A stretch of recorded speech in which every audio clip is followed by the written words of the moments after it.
Thank you for coming out on this dreary Friday night. I have to continue my trend of commenting on the weather, so Dana will be happy. I'm Dan Rosenberg. I'm the host of the Visiting Writers series, and the source of the annoying emails that kept reminding you to come out tonight. So, sorry about that. And I'd like to welcome you to tonight's reading, which features Michelle Lee and Marilyn Chin. And before we begin, as always, I'd like to thank NISCA for their generous support, which makes this reading series possible, and Wells College, and all of our other lovely benefactors. And I'd also like to thank Rich Kegler at the Book Arts Center for bringing in under-the-wire broadsides for tonight's reading. He said 6 o'clock. Yeah. At 5:59, he strolled in with the broadside, so we have done a great job. Can you pull one out for us so we can take a look? Because I'm realizing now that I stood up here, I don't have a copy right here. I'm going to steal Marilyn's for a second. There are a couple of things that will be for sale at the end of the reading. This, so new, don't touch the red part, broadside, of a poem from Marilyn's book, Hard-Love Providence.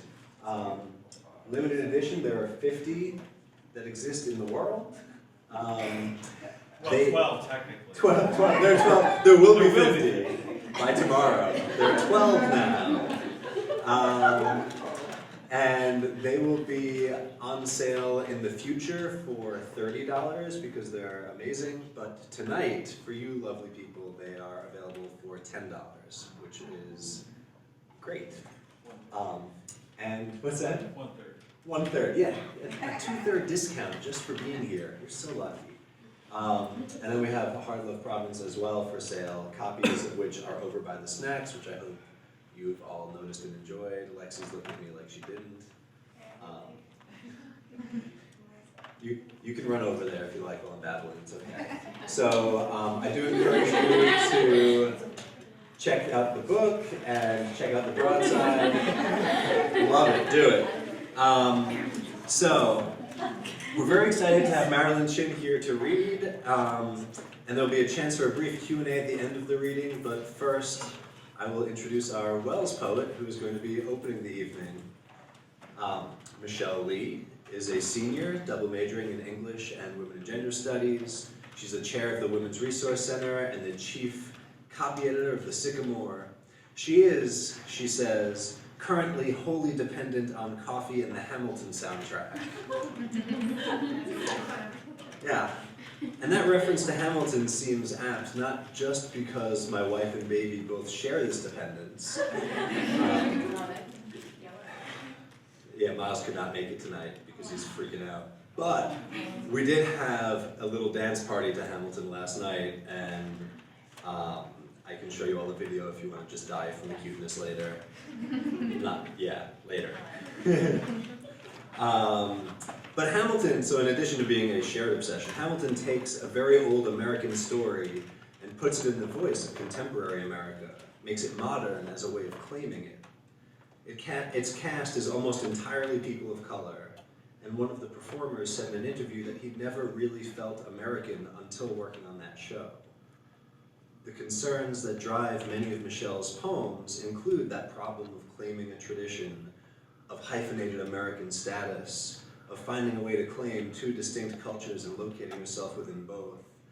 And we're going to see echoes of these concerns and maybe gestures towards resolving them in Marilyn Chin's work later, but Michelle's approach seems to me to be a vital part of that conversation, so I hope you enjoy hearing her work. Please welcome Michelle Lee.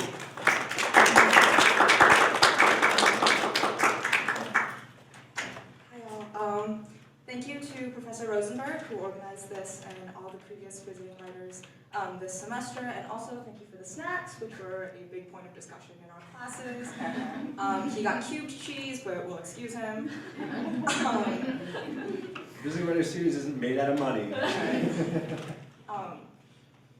Thank you to Marilyn Chin for being here and for reading today. Hard-Love Providence is actually the first book of poetry written by an Asian American author that I've read in an academic context. So this has been an incredible and kind of unreal experience for me to be able to open for you. And I would also like to acknowledge the Cayuga Nation, whose lands we're on today, and who deserve constant recognition for the role they play in our education. So the first poem is called Brother Dear. My brother holds this cavern of ash under his chest, but I know his hands are lighter than mist, and at dawn he withdraws his anchor of a spine, vertebra by vertebra. But when they forced him in with steel, while the large thumps of water caught starlight, I watched while the fire burned. I just watched. Forgive me. And then this second one is called The In-Betweeners. There's nothing in the history books about us, about our existence, and our existence only lives in the pauses and the spaces between words. We are shivering from the ocean, clinging to our pores. They turned our bodies into graveyards, buried their disappointed dreams, their absent ancestors. What monstrous deeds have we done? And the next one kind of ties into the second one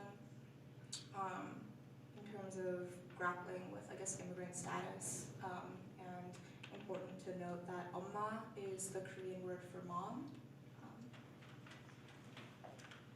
Amma, I am tired of carrying the fault lines carved into my back, of construction paper people in plastic places, holding up memories that feel like dust caught in the light. Amma, do you know how to stop what we are doing to ourselves, or is the answer in a glass bottle drifting in the ocean? Amma, I have too many words gathered in my brain, but my mouth is filled with feathers clinging to my throat. Did it feel like dying? Sometimes I feel like I am dying and being reborn again and again, and I can't get out. Amma, are you this tired too? And then my last one is called How to Bake Bread. This is also the poem that made me realize I can't write a funny poem because the assignment was based off a really hilarious poem called How the Pope is Chosen by James Tate. And I was like, this is hilarious, I'm gonna write a funny one. And then I just didn't. That's it. How to Bake Bread. Gather a smooth stone from all 50 states. Bottle storm water from a shore. Hold the salty sea breeze in your alveoli while counting the steps from here to there. Take that number and divide by the years, by the days, by the hours you have waited in a house built of birchwood, where you have answered every telemarketer to build good credit with the universe. Taken in the stray spiders swaying in windows, place them on looms, half strung with yarn made from your mother's silver hair. Unleash the breath molding in your lungs when you lay tonight under a patchwork roof, stare at the glare of the moon and whisper all the secrets curdled in the lining of your skin, making muck out of your veins. Thank you.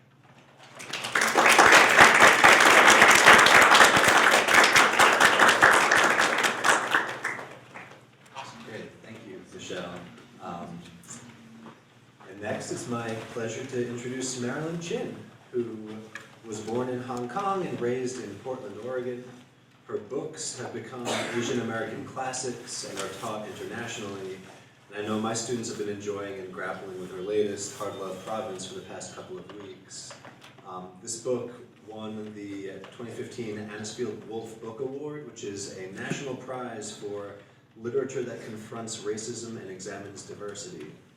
Other winners include Martin Luther King Jr., Malcolm X, Toni Morrison, Maxine Hong Kingston, Gwendolyn Brooks, Oprah Winfrey. So this book, Hard Love Province, takes as one of its foundational elements the quatrain, the four-line stanza, in part because that stanza is a cornerstone of both the English tradition and the Chinese tradition. And you can hear echoes of both in this work, and many of the poems explicitly shift between those registers, insisting that you can participate in both at once. But lest you think I'm describing a poet whose head is always in the ether between cultures, between traditions and languages, I should point out that one of the words that Chin uses to describe her poems in interviews is nasty. Nasty as in dirty, as in I'm talking about doing it. And I'm having fun, come with me. And lest you think I'm now describing a poet who's just nerdy and filthy at once, I should tell you that this book's foundation is in heartbreak. Chin suffered a series of personal losses over the several years prior to publishing this book, and elegies inhabiting the landscape of that grief are the baseline to which we keep returning. But her respect and decorum are colored by the comic, by the fact of the body. She understands tradition, but there's always that goddess on her shoulder saying, screw it, go wild. I guess what I'm saying is that in her book, you can feel a real human, contradictory, ecstatic, inconsolable, goofy and pensive, angry and loving and breathless and kind. I'm very excited to hear her read, so please join me in welcoming Marilyn Chin.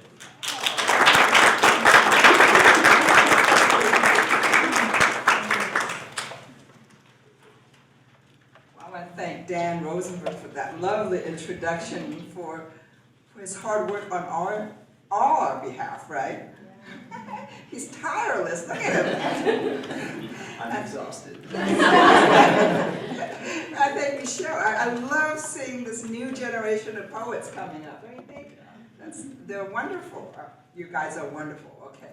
Thanks for coming, to a poetry reading on a Friday night. Friday the 13th, woo! Yeah. I'm going to begin with a self-introduction of sorts, and this is, the poem is called How I Got That Name, an essay on assimilation. I am Marilyn Chin. Oh, how I love the resoluteness of that first person singular, followed by that stalwart indicative, a be, without that uncertain ing of becoming.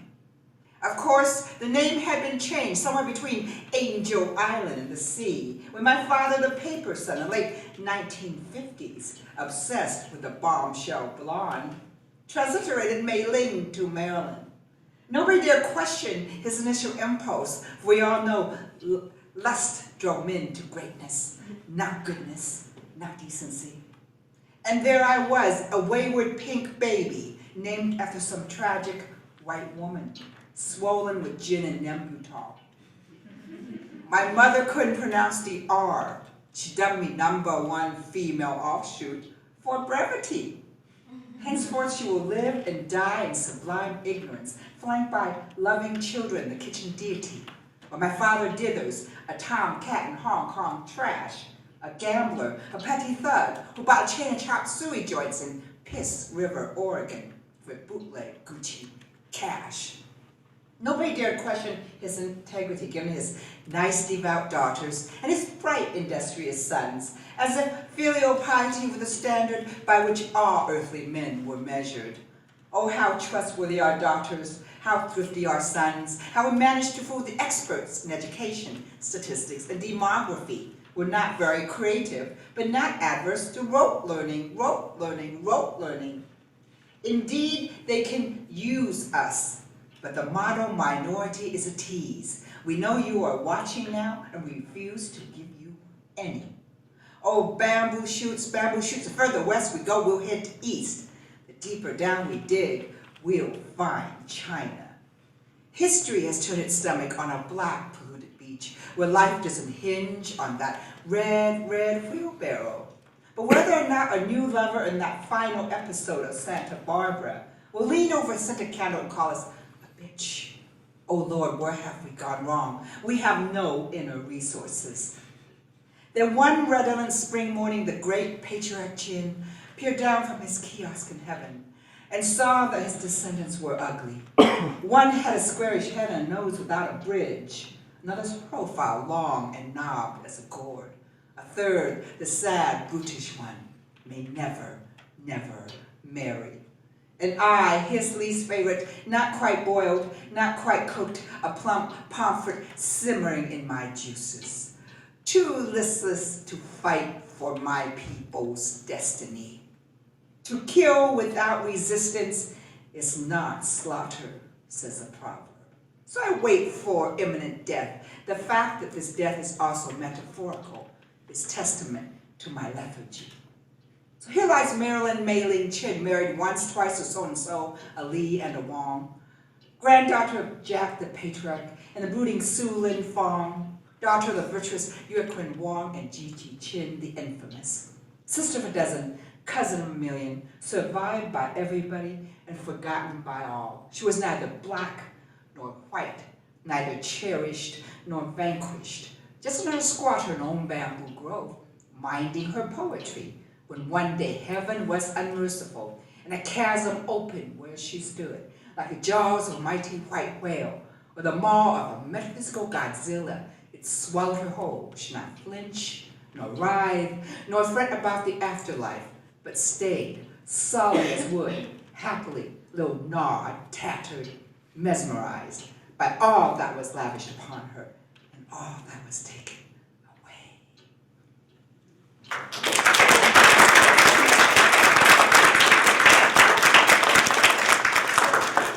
That's on the web if you want to, look at it. I wrote that in the 90s. Yeah, and so it just, and it was anthologized a lot, and recently I found out that it was anthologized in Rap Genius. So on that website. So it it sort of it became kind of a signature poem. It's kind of interesting that way how a poem travels through time and survives or doesn't survive. I mean, it just. Now I'm glad that some of you were forced to read my new book. Thank you so much. A captive audience, shall we call it?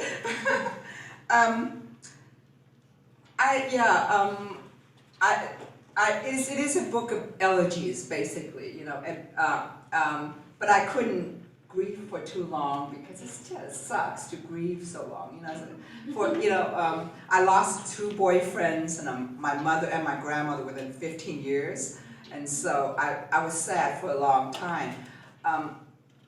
I'll begin with, I'll read one of the elegies called Formosan Elegies. I'll give you a taste of these elegies. Does anybody remember what Formosa means? What am I referring to here? Huh?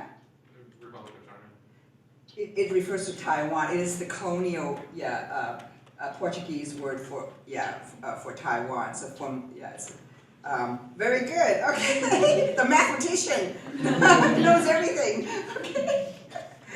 Formosan elegy. You have lived 6 decades, and you have lived none. You have loved many, and you have loved no one. You wedded 3 wives, but you lie in your cold bed alone. You sired 4 children, but they cannot forgive you.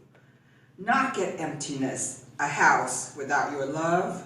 Strike the pine box, no answer, all hollow.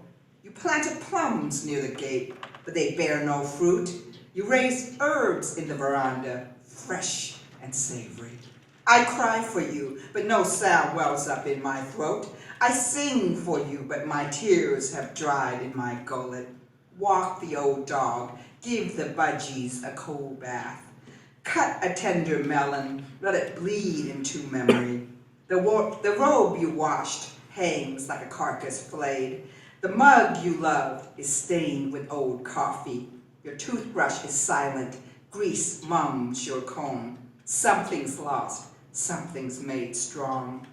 Around the corner, a new prince yearns to be loved. A fresh turn of phrase, a bad strophe erased.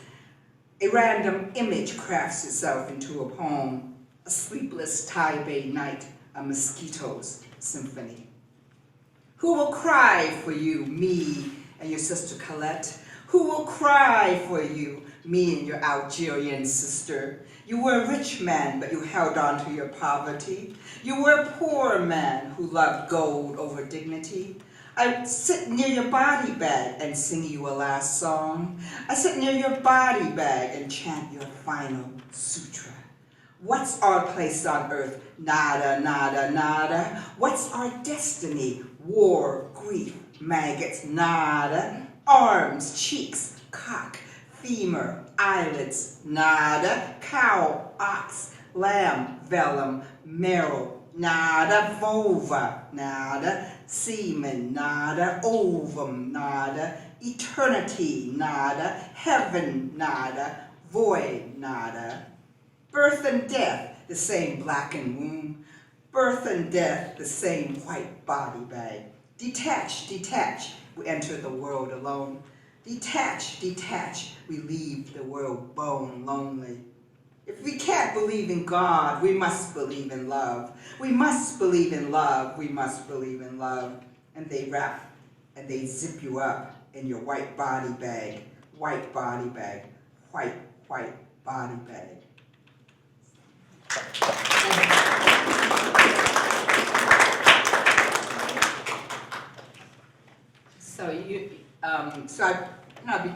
I began the poem with a narrative ballad, basically, in a Western sense, right? And then it ends in this kind of chant, this Buddhist chant. But nada is Spanish for nothingness, and is also part of a Buddhist chant. So I try to merge East and West together in the chant. I heard that you guys really like the haiku, especially the bad girls out there. Okay, let me talk about how I started this haiku series. I was at an artist colony at Yaro, and these guys, these bearded these like composers were sitting around having a haiku party without me. Is that possible? Was that possible? And so I decided to go back into my dungeon and write some bad girl, libidinous, anti-Zen haiku. Now, can we call them haiku if they're anti-Zen? I mean, that's a good question, right? Because haiku and Zen and the spirit are one. I mean, according to Basho and his friends, right?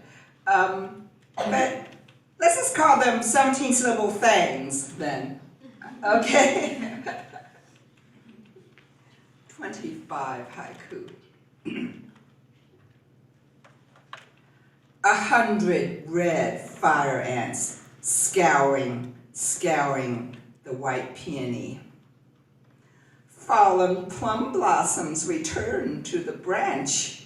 You sleep, then harden again. See, that's what I mean by nasty, right?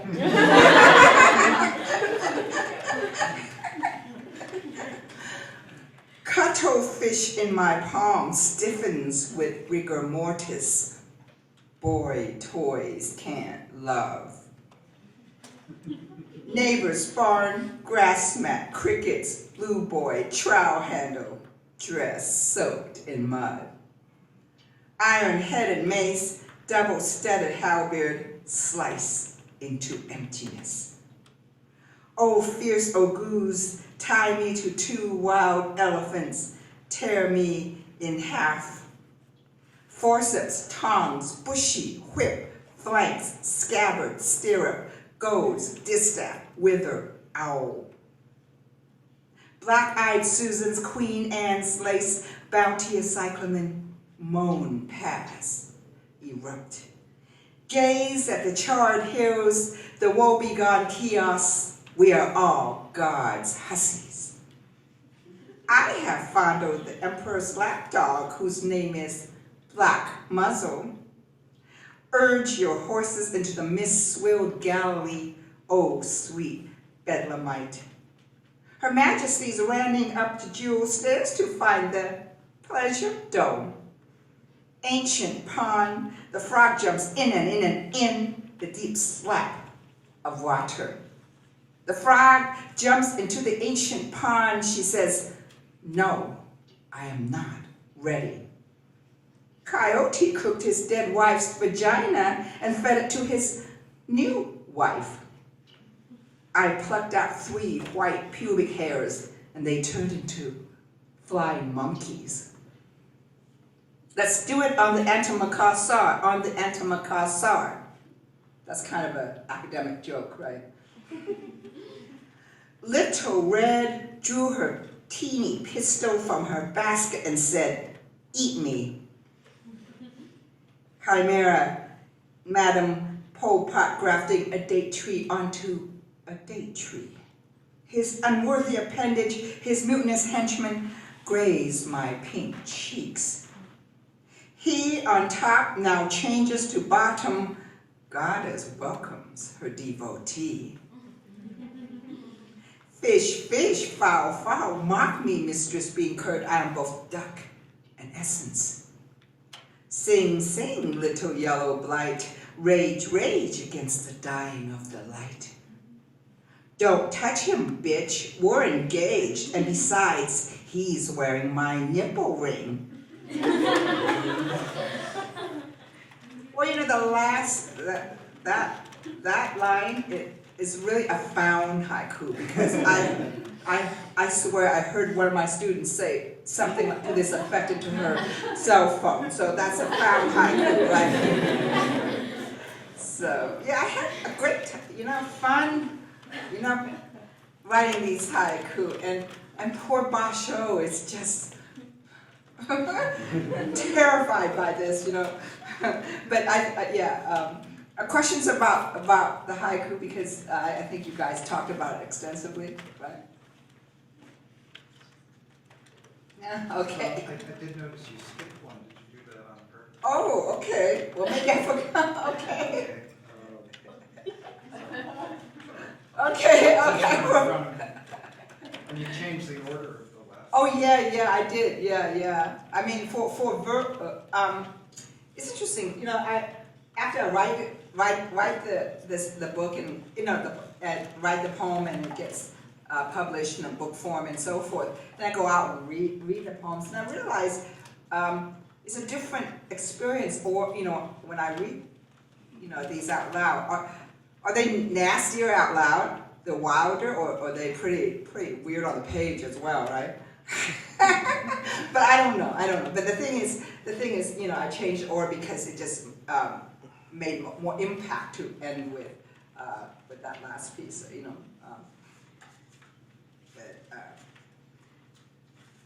Maybe I should read this this beautiful piece over here, okay? I haven't read this one. Yeah, I was in Beijing, and I taught in Beijing for a semester. I urge all of you to go to China. It's just really amazing, just really interesting country. I mean, and so I wrote this in Beijing, and there's some, and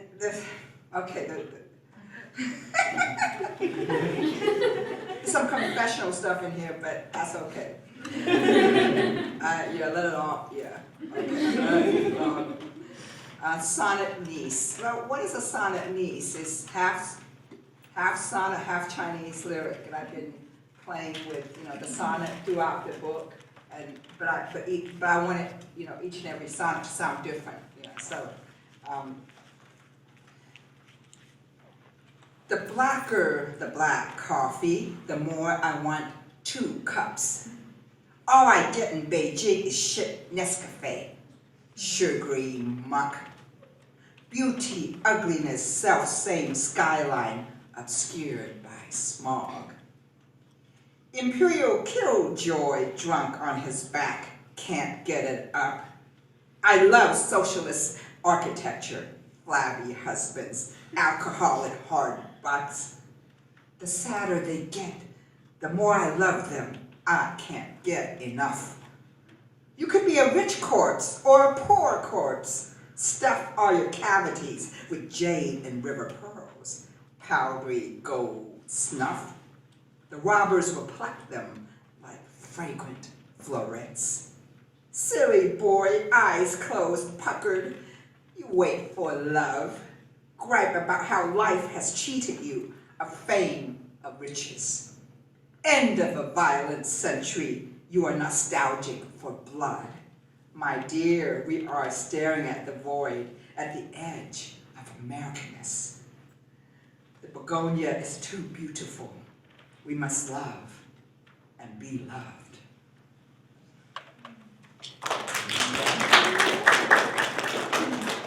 So you hear the sonnet, right? But you also hear the Chinese influence. And so it's, and the attitude of the speaker and so forth. Any requests? Other? Yes? Whoa, okay. All right, we have a sister here who is, yeah, okay, she's into this feminist stuff, okay. Who knows something about Kali, the goddess? Yes? You know? Can you tell us, anybody, can you tell us about Kali? Do you know about her?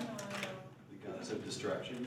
She's a goddess of destruction, and she wears this girdle of heads and hands, and she's stomping on the body of Shiva, and I mean she's terrifying. I mean, so if you have a chance, look at a picture of her, on the web. She's totally outright terrifying, and I love her, right? Okay. A portrait of the poet wearing California. A portrait of the poet wearing a girdle of severed heads. So California, it begins with a K, so I'm punning, right? I'm trying to be punning. All right, okay. You get it, right? So it's a self-portrait of sorts, yeah. I guess it sort of works against the first self-portrait, the first poem I read. So. Marilyn Chin, you are a goddess. You beautiful swine. You necklace of heads. You girdle of past deeds. You have a castle with a vestibule. You have your fresh lovers. Oh, how you wear them like nipple rings. Boy, I don't know. Yeah. I can't believe I have to. You guys. You have your listlessness, its dull ache. You have your fine breasts, your hard maids. You have your strong presences, better than absences, better than abscesses. You have your coital fire. Behold, great mother, your black rope of hair. Behold, breast, crotch, scrotum, harbor, sun. Your poems will write themselves on parchment. Your manuscripts will illuminate any moment now. The diasporas will form a new dialect. Your tears will turn into salt lick. You can walk forever naked on the island of Caucasus without harm. You have your disciples, tanned and ephemeral. You have your death, the inevitable long drive. They will paint you black. They will paint you white. They will paint your yoni attached to his blue lingam. Refute that a woman's body is impure. Refute that a woman's body is filthy. Although a woman's body is filthy, they adorn you with garlands. If God is a woman, why does the world remain smug and male? Okay, the dudes out there. Slouch on the blue cloud divan, the Lord of Sleep flips the channels of conscience. A clapboard city in flames, 1,000 arms of the marauders lowered again on a bloody cranium. If you hate, there will be a smoldering silence. If you love, there will also be a purifying furnace. For poetry makes nothing happen.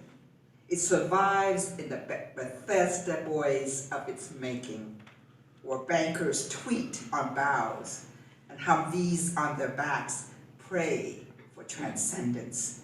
You have a surfeit of choices. You have no choice. A boon of blood-red hibiscus stains the burial grounds. The hurly-gurly orphan bands chant reverence to her, and your flesh ignites into screams.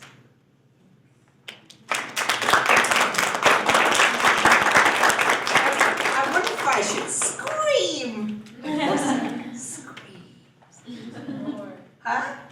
Roar, just let it out. Just roar? Okay. Scream! How would I do? Like that? Yeah. Okay, sisters, you. Wild girls over here. Okay. Wild girls, okay. Yeah, it's kind of weird to say, yeah, how does one say scream? I should just scream, right? Should really scream. Should really scream? Can somebody scream for me? How should I scream? Scream for me. No, I can't. No, really, I can't figure it out. You know, how to affect this? Yeah, how do you do this? Okay. Okay. Okay, just like. Okay. Show me. Screams, like screaming, like not like scream, but like Scream! Like that? Yeah. That's too scary. It's scary, right? Okay. that was good. Okay. All right. I've been reading it all wrong. Okay. I'll do that next. That scared the shit out of people. People will leave. My audience would leave, except for the wild girls. Okay.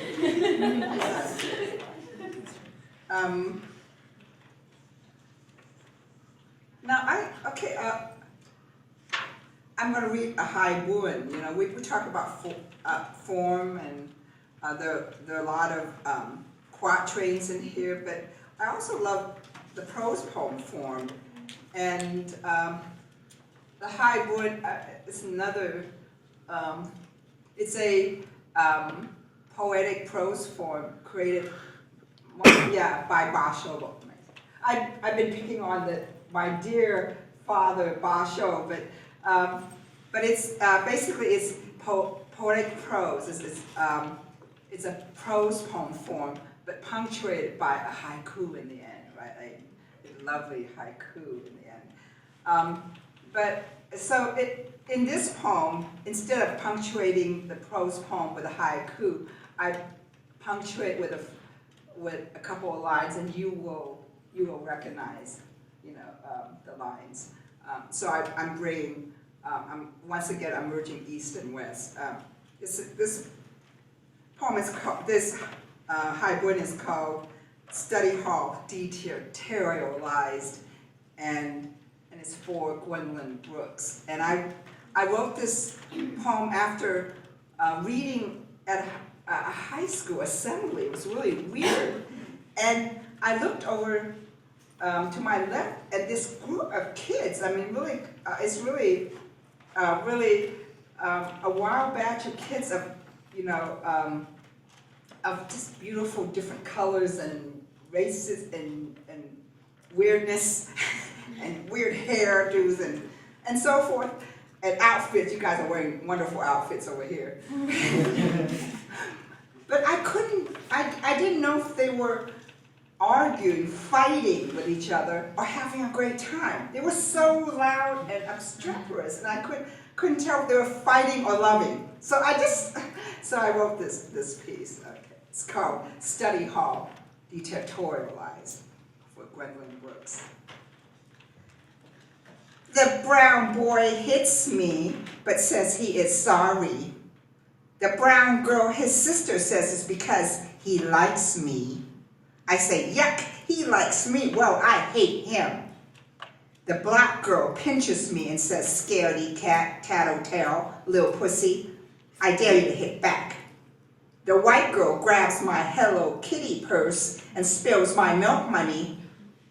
I karate chop her arm.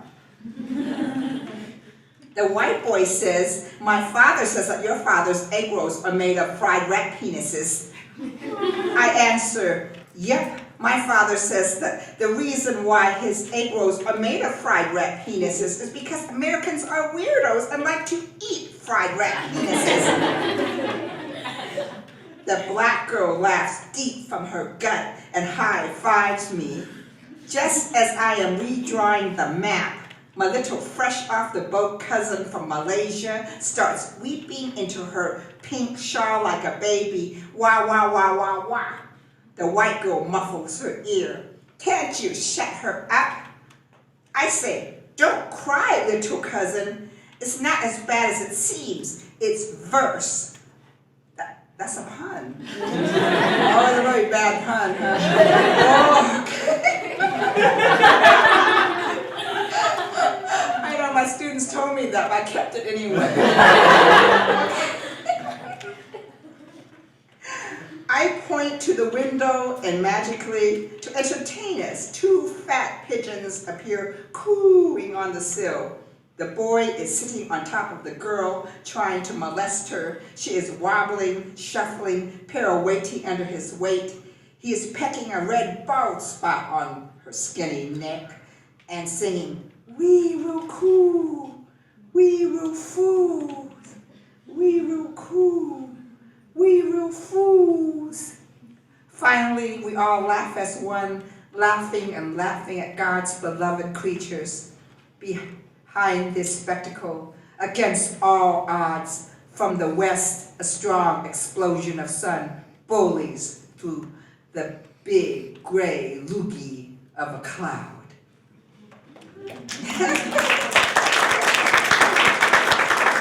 I've always wanted to use the word loogie in a poem, but you know, using shiru, the I mean, it is such a famous American poem, right? And so I thought that would replace a basho haiku. Yeah. So it's a way to refresh the basho, the Japanese form, and also introduce it to American reading public, but also to bring in some Americanness, some African Americanness, into the poem.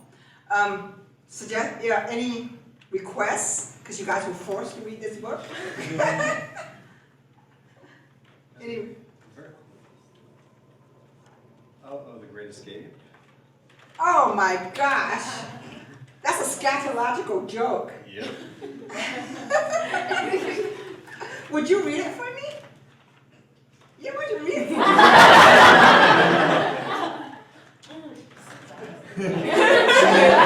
You're the one who likes the scatological joke. I had to put a scatological joke in here because it was getting too serious to... I promised them that you were nasty. I don't know. Before Andrew, yeah? You want me to read it for us? Okay. Okay. What page is it? Okay, 43. All right. Okay, I want to hear how the dude reads it. Okay, there it goes. So. Okay. One day in court, my great-great-uncle Wu, the bailiff, broke wind. Lord Yuan said, "Who has shown contempt? Bring the perpetrator before me." His subjects all laughed, some rattled their irons, some squealed in their kangs. Wu said, "I'm sorry, sire, the culprit has fled. I saw the long tail of his gilded robe fly through the eastern gate, but I shall corner him in the royal stables. He shall meet his fate." So Uncle Wu went to the stables and found a fresh turd, wrapped it in a vermilion silk, stamped it with a paraffin steel, and displayed it on a jade plate.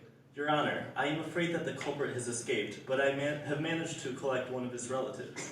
And for this piece of too late in the empire buffoonery, Lord Yuan pulled out his sword from its ornate scabbard and lopped off Wu's head.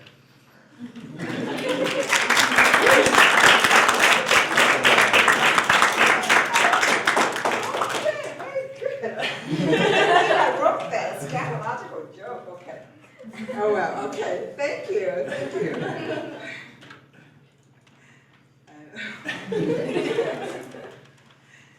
Okay. Other faves? Anything? Yeah. Okay, I'm gonna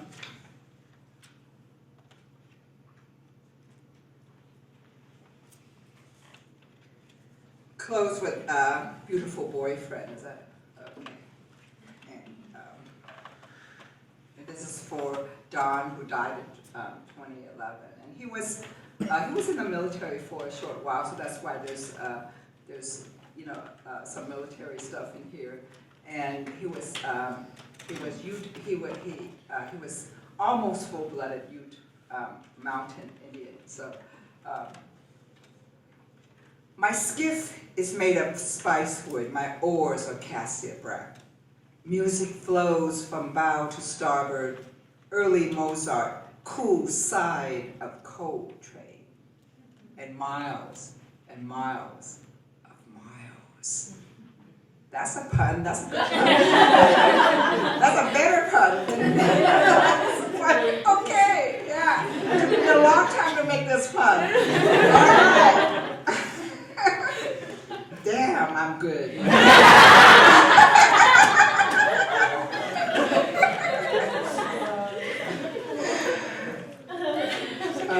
My beautiful boyfriend, please shave your head. At the Miramar barbershop, take the tonsure, bow toward the earth, prostrate and praise. Breathe in the goddess's potent citron.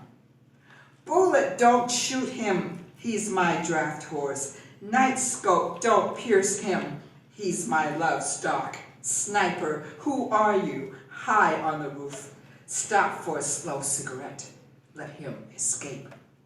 If I could master the 9 doors of my body and close my heart to the cries of suffering, perhaps I could love you like no other, float my mind toward the other side of hate. The shanty towns of Tijuana sing for you. The slums of Little Sudan hold evening prayer. 1 dead brown boy is a tragedy. 10,000 is a statistic. So let's fuck, my love, until the dogs pass. All beautiful boyfriends are transitory. They have no souls, the shiny brown flesh. Tomorrow they'll turn into purple festering corpses, fissured, gored by myriad flies. My boyfriend drives up in his late Humvee, says we're going to hunt Bin Laden. We'll sleep in caves and roast wild hare and rise to praise the bright red sun. I was once a beloved spotted ox. Now I've become a war horse of hate. I pulled the lorries of 10,000 corpses before I, myself, was finally flayed. Down the Irrawaddy River, you lay yourself to sleep. No sun, no moon, no coming, no going, no causality, no personality, no hunger, no thirst. Malaria deltas, typhoidal keys, tsunamis don't judge, calamities grieve no one. The poor will be submerged, the rich won't be saved. Purge the innocent, sick the depraved. You push down my hand with your bony hand. The fox hair brush lifts and bends. There's no revision in this life. 1 bad stroke and all is gone. What do I smell but the perfume of transience, crushed calyxes, rotting floams? Let's write pretty poems, pretty poems, pretty poems. Mass stale pogroms with a sweet whiff of oblivion. Thank you, Bill.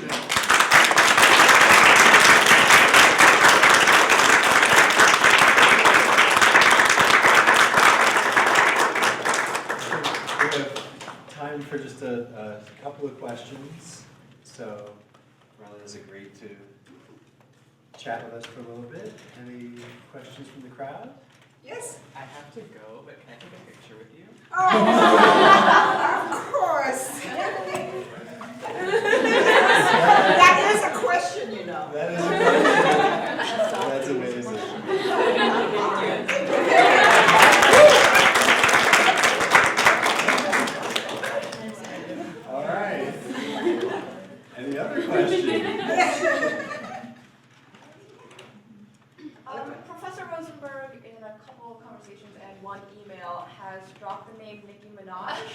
off with yours. I was Oh, wondering if you could elaborate on that. well, you know, I, That's a tough question for you. Explain Dan's emails. well, I read everything. I love everything. You know, I love all kinds of music. And I love Nicki Minaj. Some of her lyrics is like a line such as, "You bitches are my sons." That's a brilliant line. And I looked through her words, her lyrics, and I learned a lot from her wildness, and these rapsters. I mean, especially the female rapsters, they're outrageous, you know. And so I tell my students, if you can't, if you can't rhyme better than the rapsters, then forget about rhyming. I mean, and the beat, and there are poems in here such as Brown Girl Manifesto that I put in extra beats to mimic, rap, to make the poem not only sing but dance and give it an extra hoop. And there's something about listening to different types of music and looking at different types of art and so forth that feeds the muse. And I think so. I love Nicki Minaj. I don't like her. Her pink outfits and her Barbie doll. I don't know what that's all about. Her persona's all about, but her work, her lyrics, they're killers. They're great. So I don't know. Yeah. So that's so I listen to a lot of different music. I read all kinds of stuff. So yeah. So That's what I said in that email. No.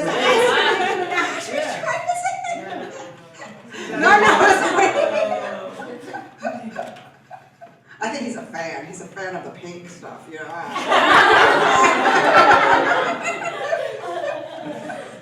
Atia, save me. Okay, so I'm very intrigued by the way you read aloud your written work.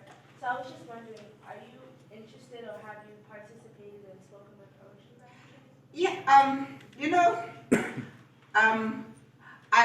I went with some students and I did some spoken word and they like trashed me. Because you know what it is that there is a certain lilt to spoken word, you know what I mean? And I don't want to do that. I want to, the whole idea is to be comfortable in your skin. So when I read it, it has to sound organic, like it's coming out of, my mouth, my history and so forth. Spoken word has this, do you know what I mean? It has this kind of, can you show us what I mean by this? By this? I need like a poem. I don't have any poem. No. Yeah. I actually cannot memorize any of my poems, but to be honest. But yeah, you're absolutely right. It does have a And they demand that you have that same lilt. I mean, it's like I don't know. Does anybody show us what I mean? Dude, do you know? But anyways, yeah. Well, I used to be so shy that when I used to go out before readings, and so I had to control this. I had to learn how to read my poems. And I memorized a few poems. I tried. I realized that you guys come out with a code to hear me read. Therefore, I should do my best, right? And so there is a performative aspect to everything because I'm a little brown girl. I'm about 5'2". How shall I speak? Should I speak with a little voice? No, I should scream! So I should, I really learned how to perform my poems, or some of them, anyways. And some poems don't lend to recitation. Some poems, like some of my love lyrics in here, you want to read, quietly to yourself. I mean, it's really about engaging with the audience and the reader. So I write for the page first. That's the difference between my work and spoken word. Spoken word they write for the ear first. I write for the page first. Make sure it works on the page.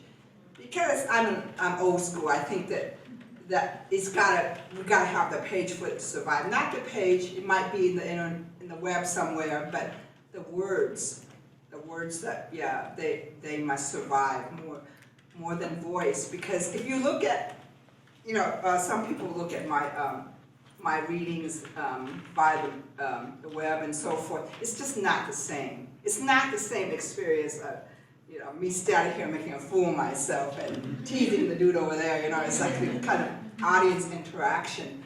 But the words, I always write for the page first. And that's the difference between my work and spoken word. You started with the autobiographical poem, and you had that memorized. Did you memorize it from the beginning, or did you just, since it's an old poem?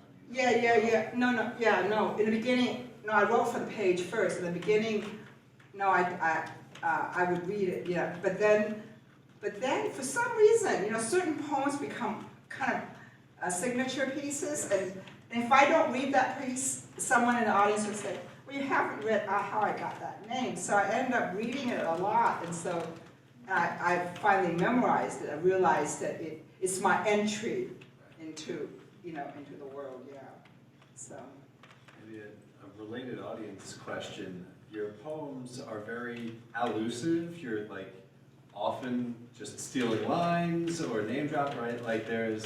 And it's subtle, but like just standing here listening to the reading, I heard some Berryman, obviously some Basho, some Dylan Thompson, all of these other writers trickle through your work. And I wonder if you could talk a little bit about, do you think about your audience, how important is noticing that to your I'm a total poetry nerd, right? I wake up, I'm really into reading all types of poetry, and I try to read Chinese poetry every day, and most good poets are poetry nerds. We spend hours reading poetry, right, Dan? My poor students too. Yes, poor students too. It's just I love poetry. So I'm kind of we're all postmoderns, mods, in which we just kind of filter. I mean, there's fragments of stuff coming at us, and I like to use the lines from the East and West. I mean, there's this wonderful line that was rattling in my brain in Chinese. It's called 心恨不知谁, which means heart hates, don't know who. I mean, it's just 5 characters that rattled in my brain, and then there'll be lines of Whitman, lines of Shakespeare, lines of whoever I'm reading, and so I just want others to read them, I want you to remember these poets, Du Fu, the Tang Dynasty poet, and the way to, I need to present them, to my audience in a way. And also, it's just fun. It's really fun to play off of, to play off of Basho and subvert and pervert that frog, right? I mean, it's really fun, and that's a way to get back in the patriarchy, which, I really still have issues with my father and my grandfather. Therefore, I'm always trying to talk back to them, and one of the ways is to do it in the poem, and but it's a way to to introduce Basho to the audience, although in sort of a backhanded way, right? It made you go, or it made Dad go to show you the Basho poems. Yeah, I'm a nerd. I really love poetry, and it's important to read. As young poets, it's so important to read because you have to absorb the rhythm, the imagery, everything. So you can use. I'm so happy I can use, to both sides of my, my literary history, my literary cultures. Yeah. So I think it's very, it's very important to read. Anything else?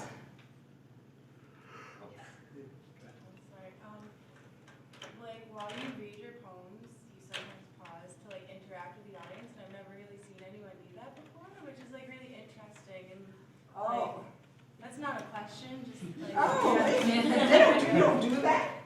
Just stop mid-poem? Yeah, no, nobody does that. No, it's funny. It's great. Oh, you like, okay, yeah. Last time I heard me read, I don't even read poems, I just make up jokes on the spot. Yeah, he's a jokester. But I just came from Cornell, but that was a big room, and you can't. It's a different, it's like a different dynamic. But you guys are friends because you were forced to read my work, and a bunch of wild poets out there. So I thought, so it's kind of fun, and also I had to make the dude read the scatological piece because I haven't read it yet out loud. It's really weird for some reason. I haven't read it because, so it was really, it really neat that he brought it up. So and he was willing, reading. The thing is to, it's important to engage the audience. But.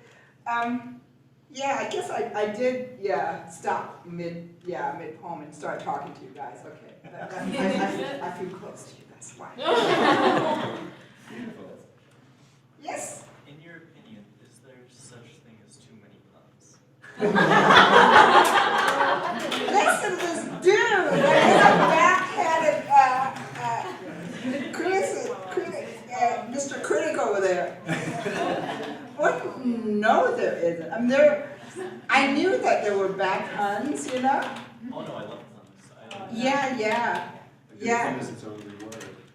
Well,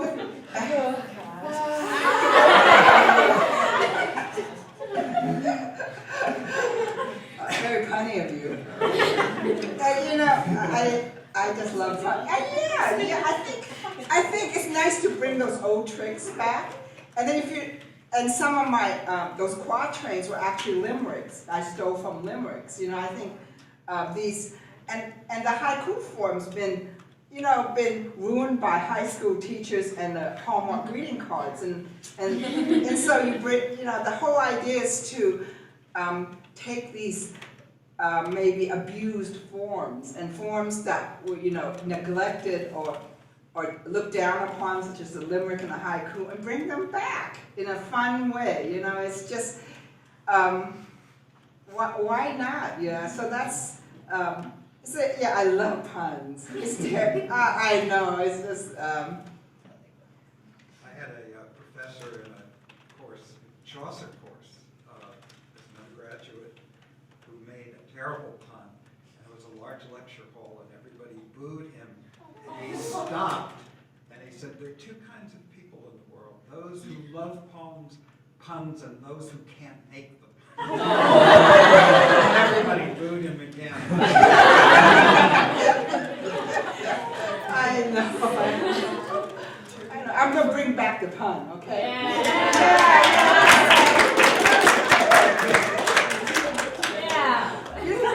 You don't think we real cool is not funny?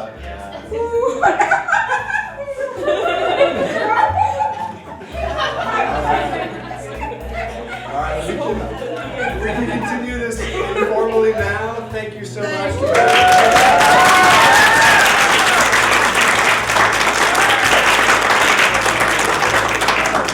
Please hang out, chat with our poets. graduates, thank you again to Michelle and Marilyn for sharing your work. Check out Marilyn's book, which is for sale back here. Just come talk to me. Hardcover, $25. She'll sign it. It's beautiful. Broadsides, $10 now, $30 tomorrow. Don't be crazy. Thank you all so much for coming out. This is the last Visiting Writers event of the semester, but we'll be coming back strong next semester, so fear not. And thank you all again for coming.